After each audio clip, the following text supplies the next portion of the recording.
चलिए दोस्तों, हम देखते हैं एडिटोरिया का प्रैक्टिस सेट जो है दूसरा देखते हैं। इसका फर्स्ट क्वेश्चन है, निम्न कथनों पर विचार कीजिए। पहला है पॉइंट, उत्तर प्रदेश के महाराजगंज में गिद्धों की एशियन किंग प्रजाति के लिए दुनिया का पहला संरक्षण और प्रजनन केंद्र स्थापित किया जाएगा। सेकंड पॉइंट है, एशियाई किंग गिद्ध आईयूसीएन रेड लिस्ट की सूची में गंभीर रूप से संकटग्रस्त के अंतर्गत शामिल है। इन दोनों में सत्य कथन का चयन करना है। तो इसका ऑप्शन राइट होगा, जो ऑप्शन सी राइट होगा। दोनों सत्य हैं, फर्स्ट और सेकंड पॉइंट दोनों सत्य हैं। अगला प्रश्न देखते हैं, नालंदा विश्वविद्यालय को वर्ल्ड हेरिटेज साइट में किस वर्ष शामिल किया गया था? तो इसका ऑप्शन बी राइट होगा, 2016 में। तीसरा प्रश्न है, प्रमुख दिवस और थीम है।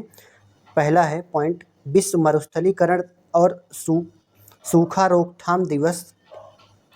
और सेकंड है अंतर्राष्ट्रीय ओलंपिक दिवस। थर्ड है विश्व शरणार्थी दिवस। तो इसका ऑप्शन जो इसमें सही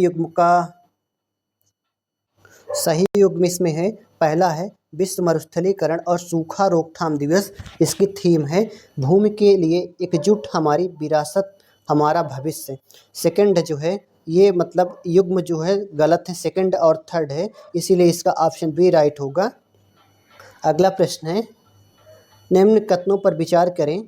पहला पॉइंट है, हाल ही में नीदरलैंड के पूर्व प्रधानमंत्री मार्क रूटे को नाटो का अगला महासचिव नियुक्त किया गया है। सेकंड पॉइंट है, नाटो का स्थापना 4 अप्रैल 1949 को किया गया तथा इसका मुख्यालय जिनेवा स्विट्जरलैंड में है।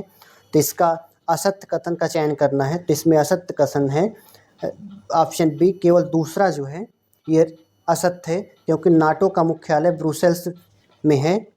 अगला प्रश्न है, प्रधानमंत्री की अध्यक्षता वाली कैबिनेट नियुक्ति समिति द्वारा भारत के विदेश सचिव के रूप में किसे नियुक्ति की मंजूरी दी गई है? तो इसका ऑप्शन सी राइट होगा, विक्रम मिस्त्री को। अगला प्रश्न है, आर्टिफिशियल इंटेलिजेंस तैयारी सूचकांक 2024 के संदर्भ में निम्न कथनों पर विचार कीजिए। पहला पॉइंट है, यह सूचकांक विश्व बैंक द्वारा जारी किया जाता है। सेकंड है, भारत को 0.49 रेटिंग के साथ निम्न आय वाले देशों की श्रेणी में रखा गया है। थर्ड पॉइंट है, शीर्ष प्रदर्शनकर्ता देश के रूप में सिंगापुर के बाद डेनमार्क और यूएसए का स्थान है। तो हमें असत्य कथन का चयन करना है। तो इसका ऑप्शन सी राइट होगा, केवल फर्स्ट और सेकंड जो है ऑप्शन रॉन्ग है। अगला प्रश्न है, चर्चा में रहा बिनसर वन्यजीव अभ्यारण्य किस राज्य में है? तो इसका ऑप्शन सी राइट होगा, उत्तराखंड में है। अगला प्रश्न देखते हैं, हाल ही में संयुक्त राज्य अमेरिका ने इस देश को अपना प्रमुख गैर नाटो सहयोगी शामिल किया गया है। ऑप्शन डी, केन्या को। निम्न कथनों पर विचार कीजिए। हाल ही में श्रीनगर विश्व शिल्प शहर के रूप में मान्यता प्राप्त करने वाला चौथा भारतीय शहर बन गया है। सेकंड है, जयपुर, वाराणसी और मैसूर को पहले ही विश्व शिल्प शहरों के रूप में मान्यता मिल चुकी है। तो सत्य कथन का चयन करना है हमें। तो इसका ऑप्शन ए राइट होगा, केवल फर्स्ट पॉइंट ही सही है। अगला प्रश्न देखते हैं, विश्व निवेश रिपोर्ट 2024 के संदर्भ में निम्न कथनों पर विचार करें। यह रिपोर्ट विश्व बैंक द्वारा जारी किया जाता है। सेकंड पॉइंट है, प्रत्यक्ष विदेशी निवेश के मामले में भारत वर्ष 2022 में 8वें स्थान से फिसलकर 2023 में 15वें स्थान पर आ गया है। थर्ड है, रिपोर्ट के अनुसार वर्ष 2023 में भारत में प्रत्यक्ष विदेशी निवेश 28% घटकर $43 बिलियन हो गया है। तो सत्य कथन का चयन करना है। तो इसका ऑप्शन केवल बी राइट होगा, ऑप्शन सेकंड केवल सेकंड पॉइंट राइट होगा। अगला प्रश्न है, 18वीं लोकसभा चुनाव के संदर्भ में निम्न कथनों पर विचार करें।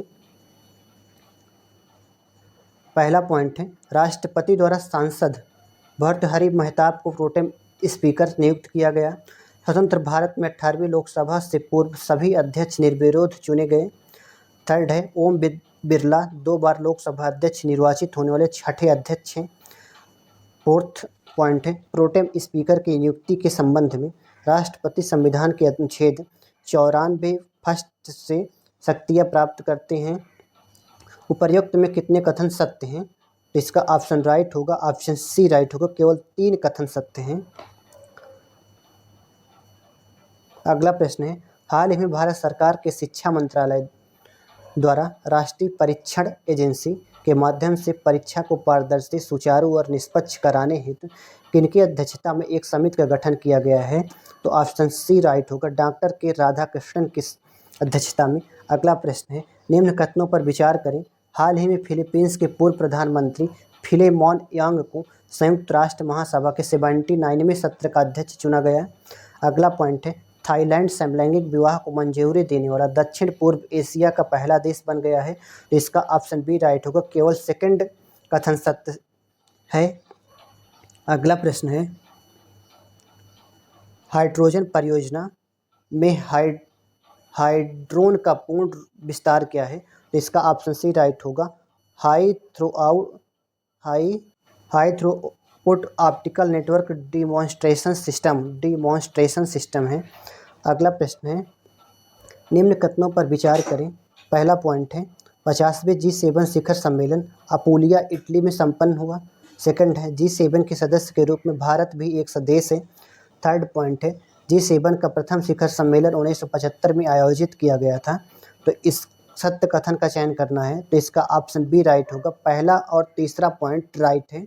50वें G7 शिखर सम्मेलन अपूलिया, इटली में संपन्न हुआ, ये राइट है। और थर्ड है, G7 का प्रथम शिखर सम्मेलन 1975 में आयोजित किया गया है। भारत G7 सदस्य के रूप में शामिल नहीं है। अगला प्रश्न है, चर्चा में रहे थॉरिस ज्वालामुखियों के संबंध किस ग्रह से है?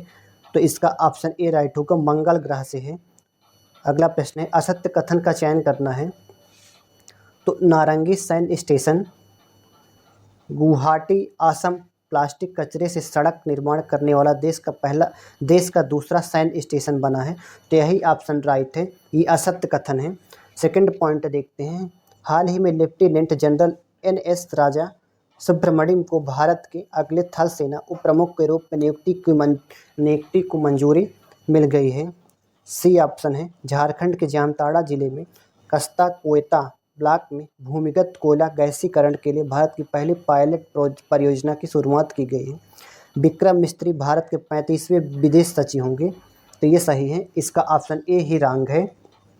अगला प्रश्न देखते हैं, निम्न कथनों पर विचार कीजिए। हाल ही में यूनेस्को द्वारा केरल के कोझिकोड शहर को भारत का पहला सिटी ऑफ लिटरेचर घोषित किया गया है। सेकंड पॉइंट है, हाल ही में केंद्र सरकार द्वारा उत्तराखंड के जोशीमठ नगर का नाम बदलकर कैंची धाम रखने के प्रस्ताव को मंजूरी दी गई है। तो सत्य कथन का चयन करना है, तो इसका ऑप्शन ए राइट होगा, केवल फर्स्ट पॉइंट राइट है। अगला प्रश्न है, किस देश की सरकार ने अंतरिक्ष मैत्री मिशन के अंतर्गत इसरो की वाणिज्यिक शाखा न्यू स्पेस इंडिया लिमिटेड के साथ $18 मिलियन के समझौतों पर हस्ताक्षर किया है? तो इसका ऑप्शन बी राइट होगा, ऑस्ट्रेलिया किया है। अगला प्रश्न है, ग्लोबल लेविलिटी इंडेक्स 2024 के संदर्भ में निम्न कथनों पर विचार करिए। पहला पॉइंट है, यह इंडेक्स इकोनॉमिक्स इंटेलिजेंस यूनिट द्वारा प्रकाशित किया गया है। दूसरा है, लगातार तीसरे वर्ष बियाना ने रैंकिंग में शीर्ष स्थान प्राप्त किया है। तीसरा है, रिपोर्ट में 10 भारतीय शहरों को शामिल किया गया है।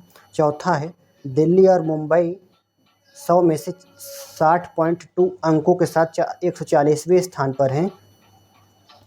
सत्य कथन का चयन करना है, इसका ऑप्शन ए राइट है, केवल पहला और दूसरा पॉइंट राइट है और ये दोनों रॉन्ग हैं, सेकंड और थर्ड।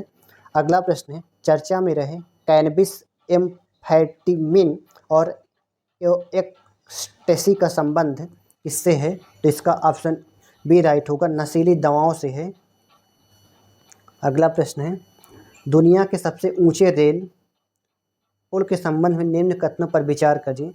यह चिनाब नदी से लगभग 1.178 फीट की ऊंचाई पर स्थित है। यह उधमपुर श्रीनगर बारामूला रेल लिंक परियोजना का हिस्सा है।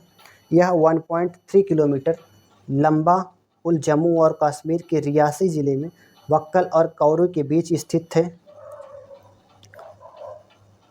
तो इसका सत्य कथन पर इसके सभी कथन सत्य हैं, 1/2 सभी कथन सत्य हैं। अगला प्रश्न है, व्यक्तित्व और पद नियुक्ति है।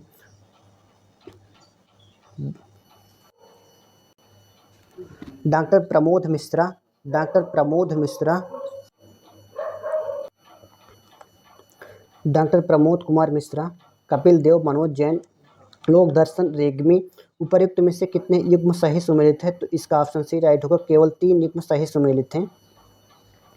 अगला प्रश्न है, वैश्विक पवन दिवस के अवसर पर जारी पवन ऊर्जा स्थापित क्षमता के दृष्टिकोण से राज्यों का आरोही क्रम क्या है? तो इसका ऑप्शन सी राइट होगा, कर्नाटक, फिर तमिलनाडु, फिर गुजरात है। अगला प्रश्न है, निम्न कथनों पर विचार करें।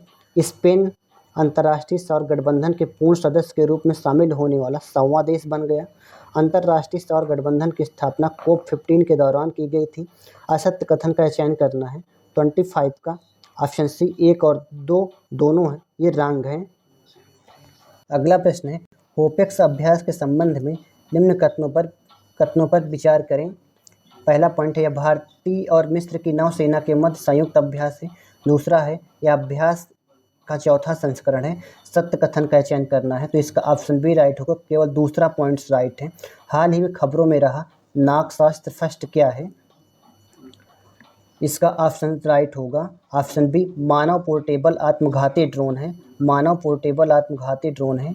अगला प्रश्न है, हाल ही में WHO ने किस चिकित्सक संस्थान को पारंपरिक चिकित्सक में मौलिक और साहित्यिक अनुसंधान के लिए WHO सहयोग केंद्र CC के रूप में नामित किया है? इसका ऑप्शन ए राइट होगा, राष्ट्रीय भारतीय चिकित्सक विरासत संस्थान हैदराबाद को।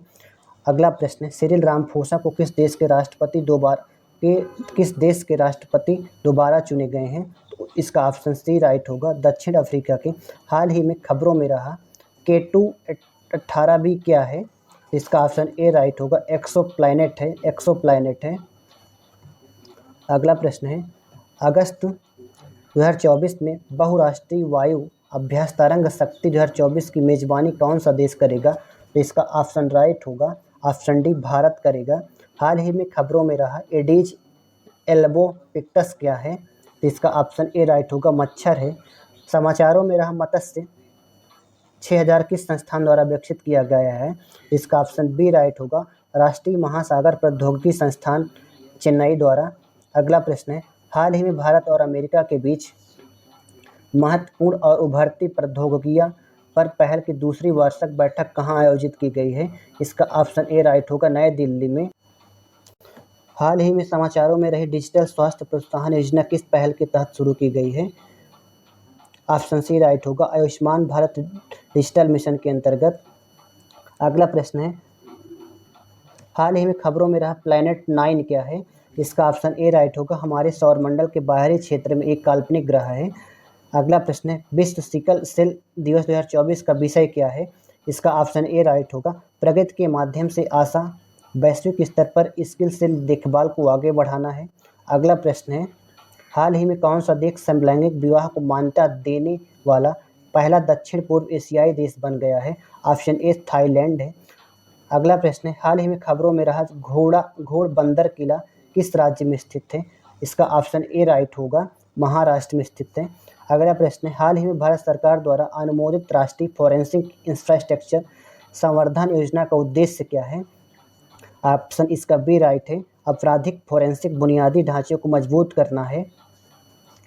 अगला प्रश्न है, हाल ही में खबरों में रहा इंडिकोनेमा क्या है? इसका ऑप्शन ए राइट होगा, गोम्फोनेमाइड डायटम का नया वंश है। अगला प्रश्न देखते हैं,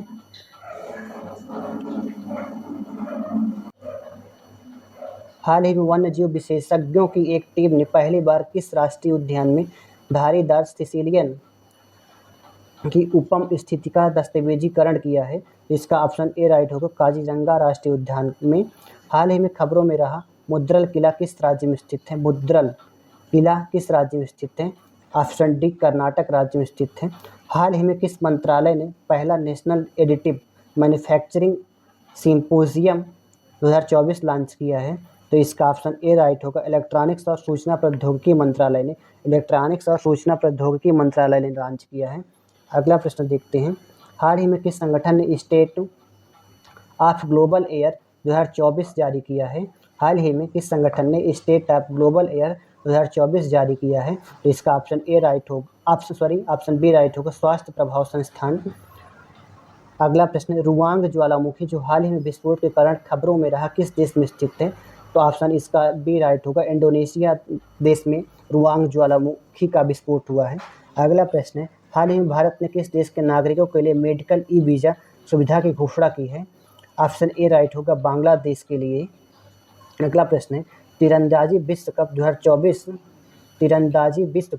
2024 में भारत के लिए 2 कांस्य पदक किसने जीते हैं? तो इसका ऑप्शन सी राइट होगा, धीरज वोम्बदेवरा ने। अगला प्रश्न है, अंतर्राष्ट्रीय ओलंपिक 2024 का विषय क्या है? इसका ऑप्शन बी राइट होगा, चलो आगे बढ़े और जश्न मनाएं। चलो आगे बढ़े और जश्न मनाएं अंतर्राष्ट्रीय ओलंपिक 2024 का विषय है।